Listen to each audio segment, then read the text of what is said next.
90% of patients will have H. pylori positive.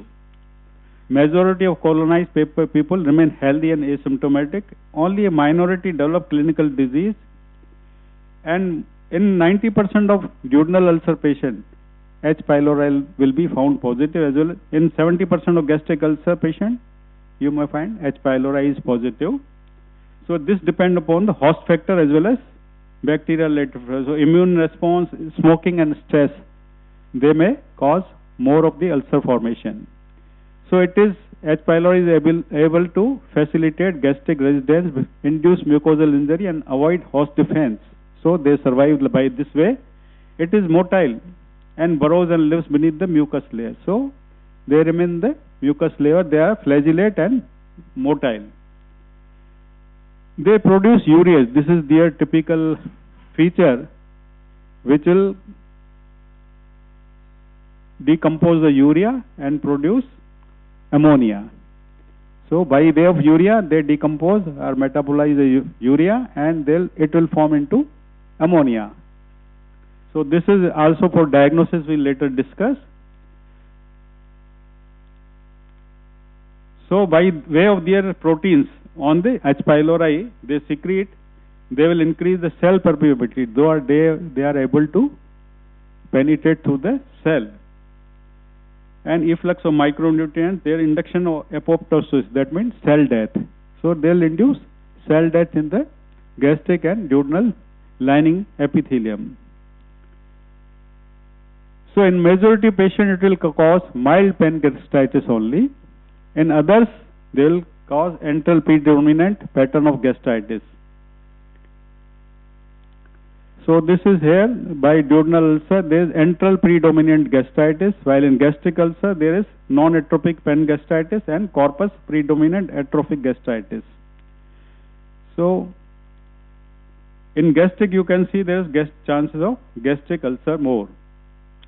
Cancer is more. Another factor apart from H. pylori, it is NSAIDs, that is non-steroidal anti-inflammatory drugs, and aspirin. Previously aspirin we were using very much because other NSAIDs were not available. So they cause mucosal injury by way of their side effect, and chances of ulceration was more in such patients. So if patient is more than 60 years old and has a previous history of ulcer, stomach ulcer or duodenal ulcer, when take the aspirin or NSAIDs, then chances are they will have again recurrence of the ulceration. So if patient is taking high dose of NSAIDs, or it is taking a high risk NSAID like indomethacin, ketoprofen, piroxicam, they are causing more of ulceration in the stomach and duodenum. So newer COX-2 inhibitors have been developed which are gastric friendly. So if COX-2 we are prescribing to patient, there are less chances of developing duodenal ulcer or gastric ulcer. So if person is not tolerating this newer older one, then we can prescribe them COX-2 inhibitors, drug like nimesulide and other drugs. So this is the theoretically how the ulcer develop. So ulceration and healing process, how it works, it is there. You can see the endothelial cell, when there is stasis, it will cause ischemia and there is ulcer formation, or direct toxicity by ion trapping. Epithelial effect, when there is HCl secretion is more and mucin secretion is less, and less of HCO3 secretion, patient may go into ulcer formation. So how to prescribe NSAIDs?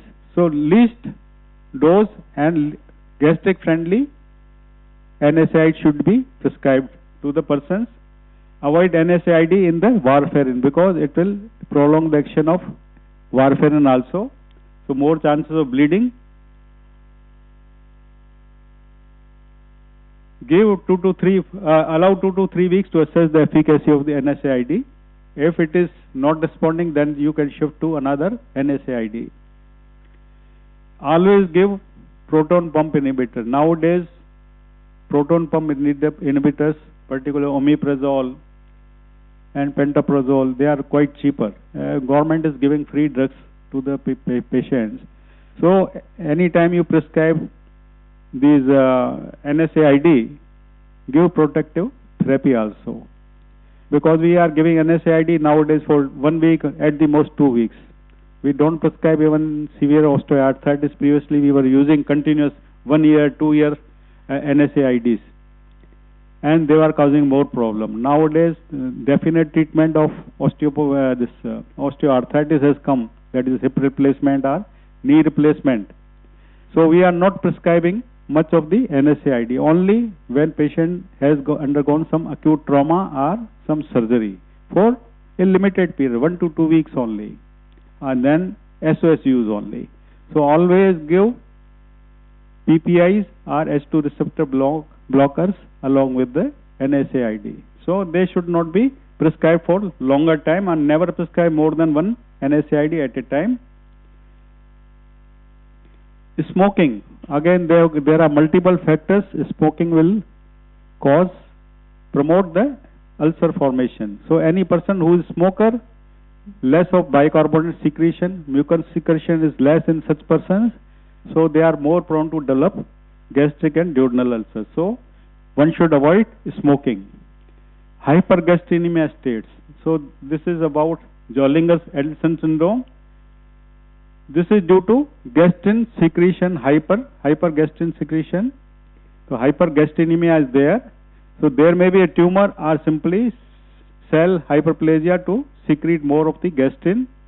So more gastrin secretion means more acid formation. So this will cause ulcer formation. Why this syndrome is important? Because in few persons, despite giving PPI for prolonged periods, say 1 year, 2 years, still when they stop it, they will develop ulcer again. There will be symptoms. Secondly, you have to prescribe sometime twice a day. Most of the PPIs we are using once a day, and it's enough for 99% of patients. Only 1% of patients, or less than 1%, who are having JD syndrome or hypergastриnemia, they will not respond to single dose therapy. So double dose therapy has to be given.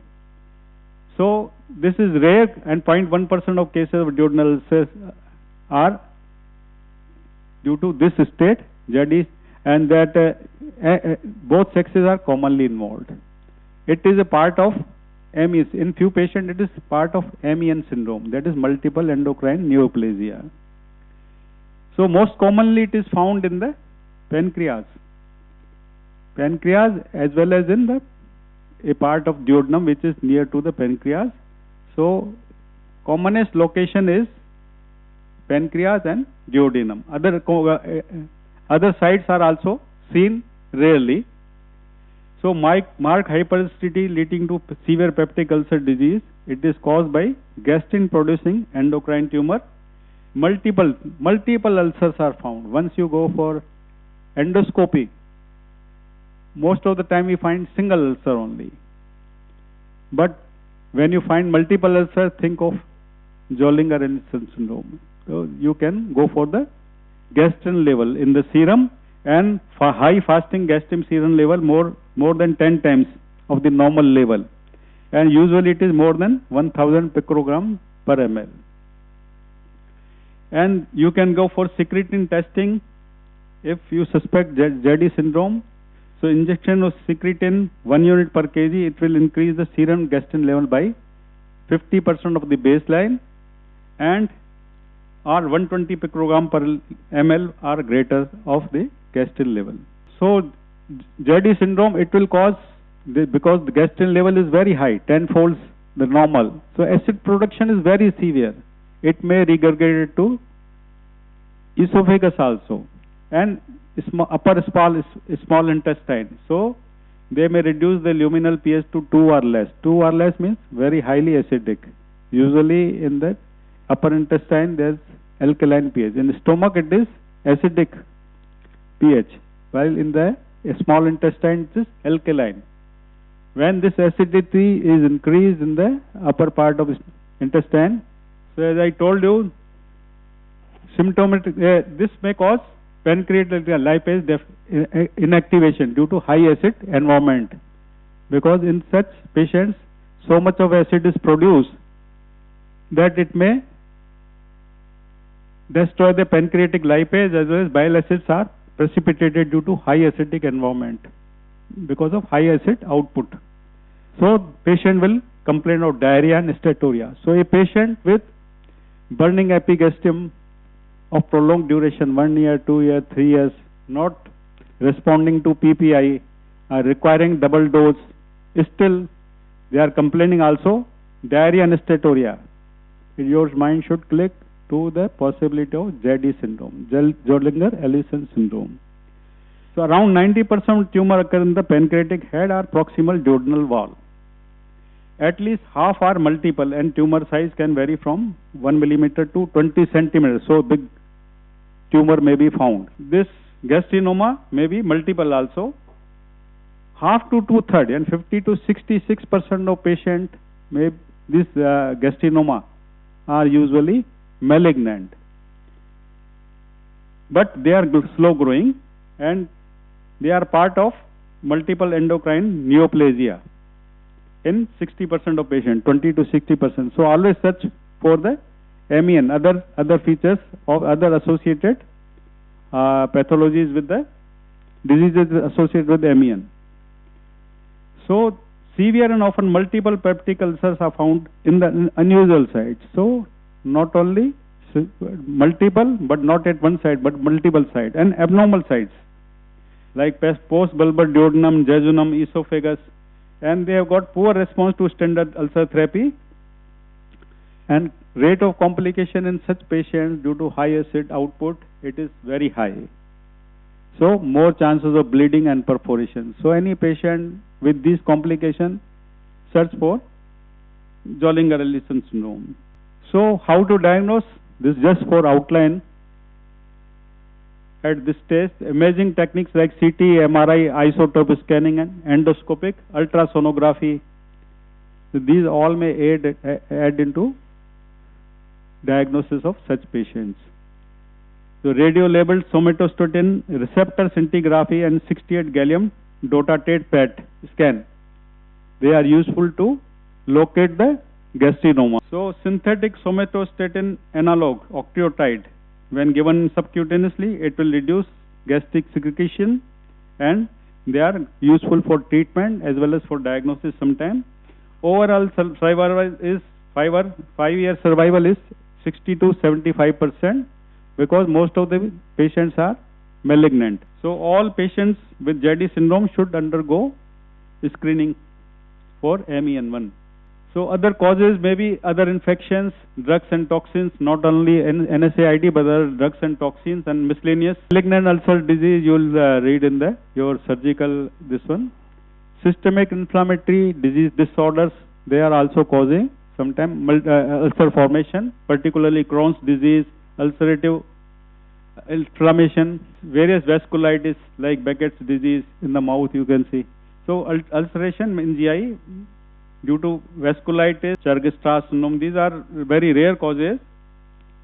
Ischemia, so gastric or duodenal vascular ischemia will lead to this multiple ulcer problem, typically in elderly. Superior mesenteric artery thrombosis, so it will lead to ischemia, and they'll ulcerate at that place and they may bleed profusely and they may die. Sometimes thrombosis there. These ischemic ulcers tend to heal slowly and there is chances are recurrence.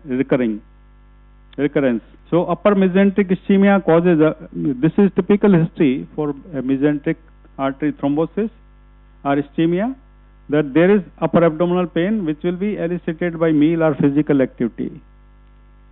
So any elderly patient coming to you with severe pain abdomen and he gives history that immediately after taking some food, because his stomach is coming down to and his intestine are coming into action to digest that food, they'll have less blood supply at that time and they'll start feeling pain there.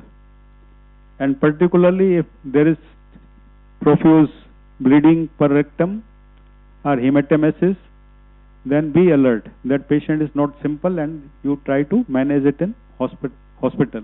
And these patients, when because pain is there, they will avoid the food and it will lead to chronically anorexia and weight loss. So such patients should be evaluated by angiography, CT angiography. Stress and others, we know in ICU or during hospitalization, there is stress to the patient in form of infections and septicemia. This stress will produce more ulceration in the stomach and duodenum. Anastomotic, leave it. Clinical feature you all know.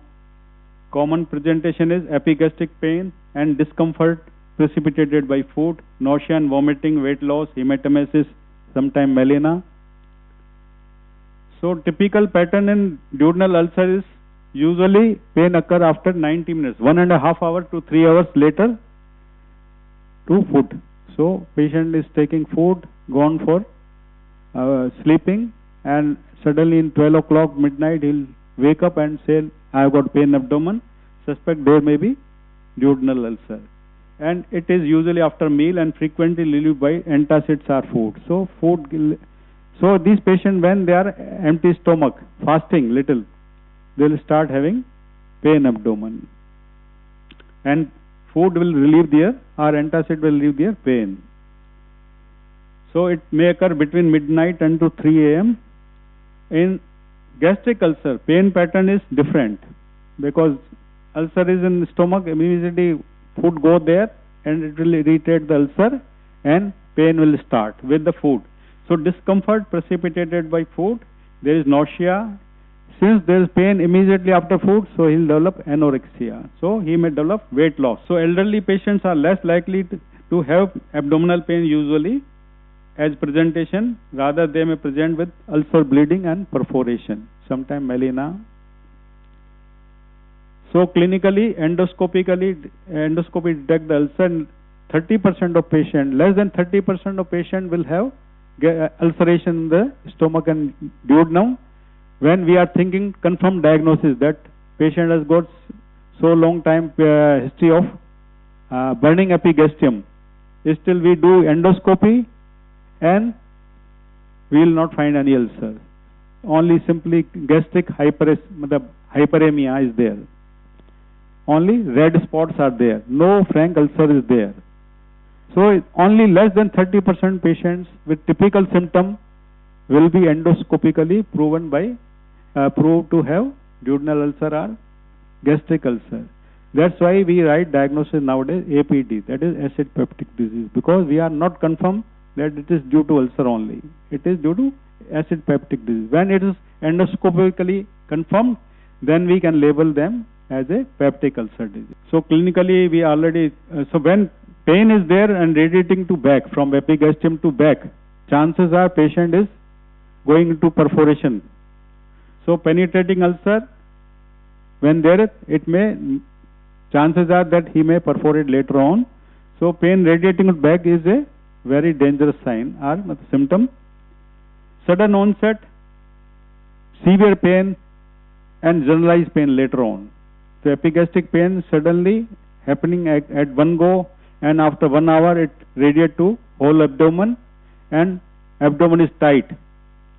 That means patient has developed peritonitis due to perforation. So this is common, very typical history. Tarry stool or coffee ground emesis. Vomiting, coffee ground color or dark black color stool. They are indicative of bleeding. So bleeding, perforation we see, perforation sudden happen, then there is guarding and rigidity there. Gastric outlet symptom. Previously when stomach, APD therapy was not very good. Only cimetidine was available and you have to take 5 times a day. Very high dose, 200 to 400 milligram every time, and at that time 2 tablets. And it was quite costly according to economic criteria at that time.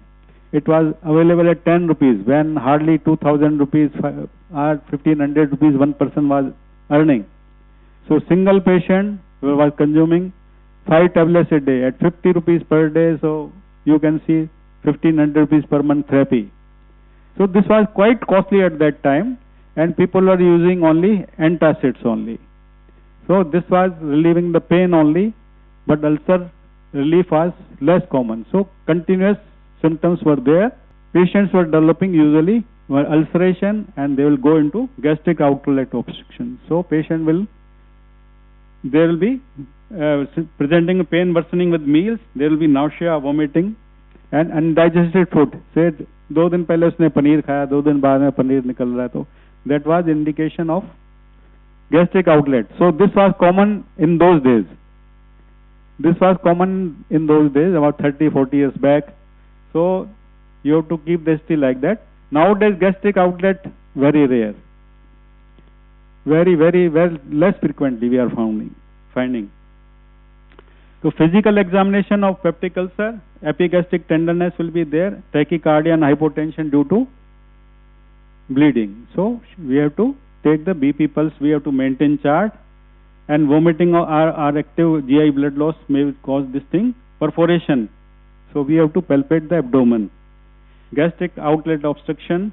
So physically we may found succussion splash in the stomach distension, patient complaining I have fullness of stomach, and if he move the patient 2-3 times, आगे पीछे कहते हैं ना इसको, you will hear the some fluid is, sound is there, succussion splash. So complication is GI bleeding, we already discussed, perforation, gastric outlet obstruction.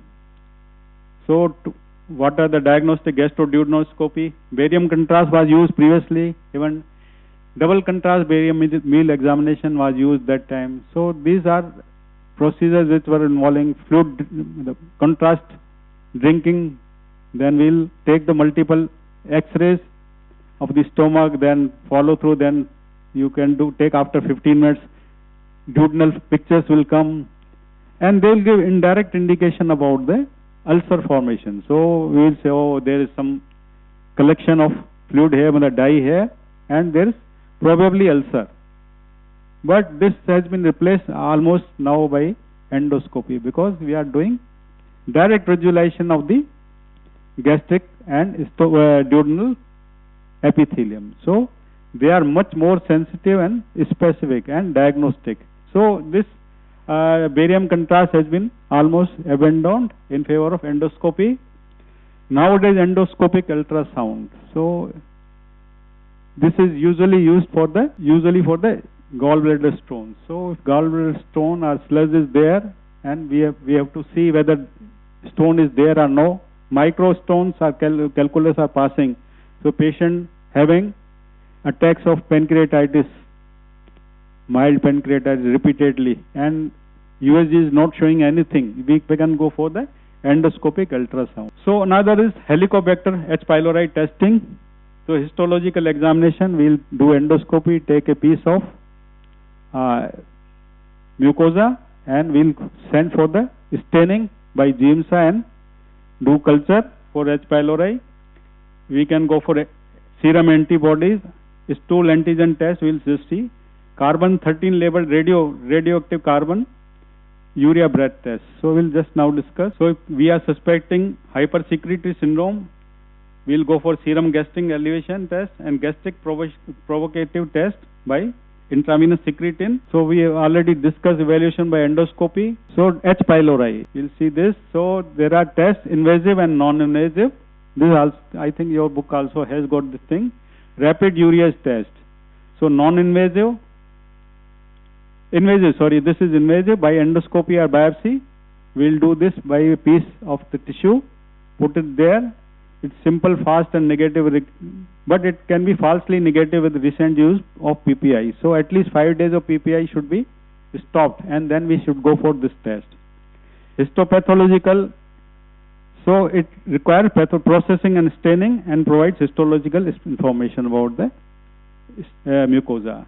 Culture, it is time consuming, expensive also, and not much useful. So culture usually are not sending, but non-invasive test So serology, antibody it will detect.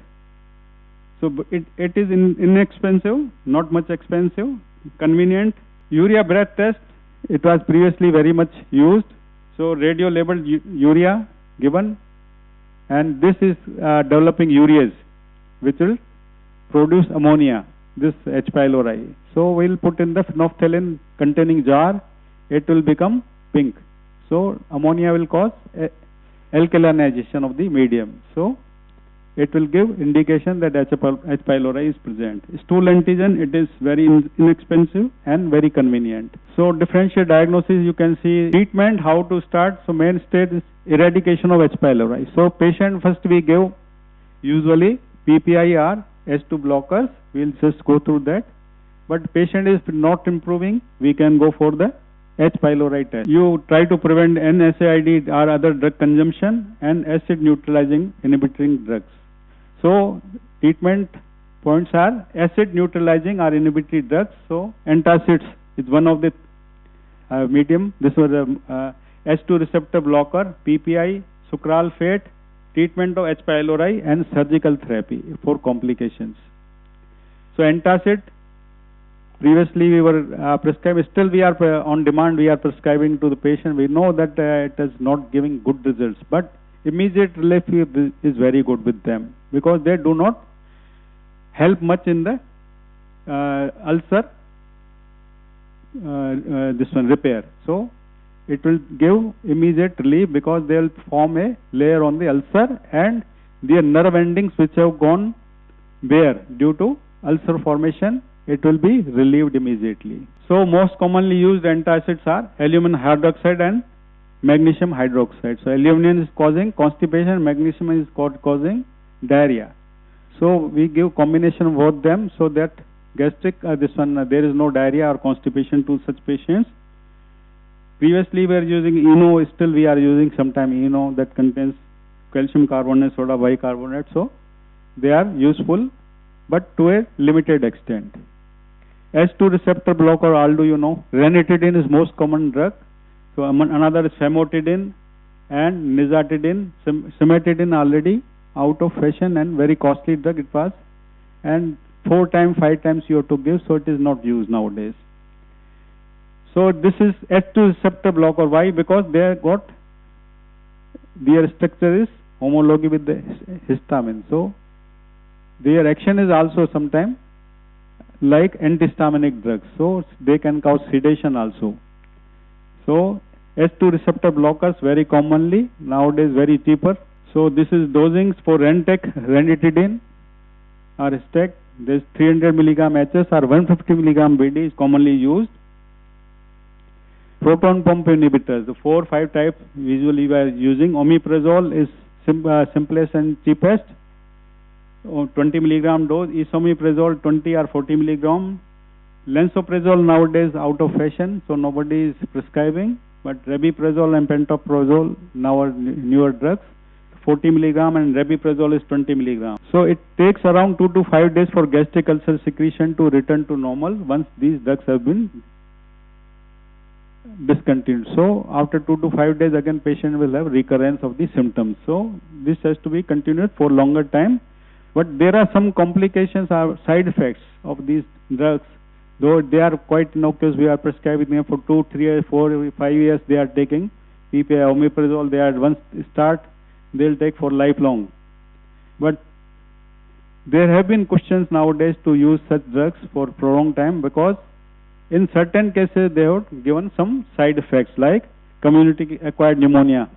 So they have blamed that PPI may be responsible for these. CKD, osteoporosis, deficiency of iron, vitamin B12 and magnesium because they change the gastric milieu. So acid environment is reduced due to these drugs. So there is malabsorption of these vitamins and irons. So all these can get dementia, acute and chronic kidney disease. So they have been blamed. So in such patient, you should take a review of your drugs in such patients if there is problem. So sucralfate, another is cytoprotective agent, which is a complex sucrose salt in which hydroxyl group have been substituted by aluminum hydroxide and sulfate. So this will form a protective layer upon the ulcer. So it will immediately give relief, and patient will have prolonged effect of this drug, because they will remain for 24 hours or like that, and so further acid will not penetrate that part of the ulcer, and they will prevent further damage. So sucralfate has been found very useful. This compound is insoluble in water and become viscous paste within the stomach and duodenum, and binding primarily to site of active ulceration. So toxicity also very rare with this drug, and should be avoided in CKD because it contains aluminum. Usually 1 gram QID dose is there. So prostaglandin analogs. This misoprostol is quite useful, but very rarely prescribed, and this drug is contraindicated in women who may be pregnant in near future. Another side effect of the sucralfate is black stool, constipation, and darkening of tongue. So patient should be beforehand warned that your stool may come black. Also, your tongue may be black, as well as there may be some constipation because aluminum causing constipation. So they have to be explained beforehand, so that do not worry about this. Nowadays it is used as a anti-H. pylori drug, as a fourth drug. So H. pylori, when we are finding patient is not improving with simple these drugs, then we'll go for H. pylori testing. Sometime blindly we are starting the drug. So H. pylori treatment usually should be given for 2 weeks, 14 days. Lesser duration will cause recurrence. More chances are more recurrence is there. So H. pylori treatment should be given with 1 PPI and 2 antibiotics. We will see there. And if not relief, then 1 PPI, 1 bismuth, and 2 antibiotics. So quadruple therapy is there. So 14 days has got safest efficacy, and usual agents are amoxicillin and clarithromycin. Based this one therapy is more useful. Tetracycline or levofloxacin can be given. Another drug is metronidazole and nitroimidazole. Sometimes fourth drug is bismuth compound, we just now told you. Therapy, triple therapy for 14 days, PPI with 2 antibiotic, quadruple therapy, I told you, add bismuth, 2 triple drug therapy. This is usually the triple therapy, quadruple bismuth based or non-bismuth based quadruple therapy. So multiple antibiotic, amoxicillin, I told you. In fourth drugs you can use levoflox or rifabutin, furazolidine or doxycycline or nitazoxanide. These can be used as a fourth drug. So once you eradicate H. pylori, sometime you have to retest it again. So stool antigen may be tested because it is quite inexpensive and non-invasive. So clearance of H. pylori can be followed by that way. If again recurrence of H. pylori present still and patient symptom is still not improved, you can go for change of the drug, either 4 drugs, change the combination of drug, and you can again treat the patient with the same duration, 14 days. So JD syndrome, we told you high dose PPI therapy is to be given, and somatostatin analogs like octreotide is to be given subcutaneously. Systemic chemotherapy sometime for gastrinoma, streptozotocin, 5-FU or doxorubicin has been tried. And surgery, if there is tumor is found with the specific special integrative tool, then we can go for surgery also for permanent relief of the patient, because these are most of the time malignant also. So we have to treat them by surgery.